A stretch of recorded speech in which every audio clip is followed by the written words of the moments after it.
ბათუმის ყინულის სასახლეში სამშენებლო მასალებისა და ტექნოლოგიების მეოთხე საერთაშორისო გამოფენა გაიხსნა.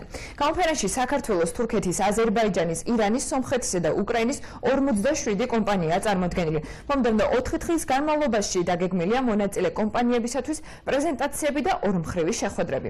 გამოფენის გახსნას აჭარის მთავრობის, საკანონმდებლო და აღმასრულებელი ხელისუფლების წარმომადგენლები, საქართველოს ეკონომიკის მინისტრის მოადგილე და თურქეთის კონსული ესწრებოდნენ. გამოფენის ორგანიზატორია Geonet Expo. თანაორგანიზატორები აჭარის მთავრობა, ბათუმის მერია და აჭარის სავაჭრო სამრეწველო პალატა. გამოფენა 17 ნოემბერს დაიხურება. ძალიან მნიშვნელოვანია თანამედროვე ყოველწლიურად ახლდება მასალები, არის შემოდის თანამედროვე ტექნოლოგიები და ჩვენს რეგიონში, ჩვენს ქალაქში ანალოგიური გამოფენა ყოველწლიურად სიახლეების, ინოვაციების და ნოვაციების შემომტანია. მნიშვნელოვანი არის როგორც კერძო სექტორისთვის, ასევე საჯარო სექტორისათვის, იმიტომ რომ აქ არის წარმოდგენილი ძალიან ბევრი ახალი ტექნოლოგია.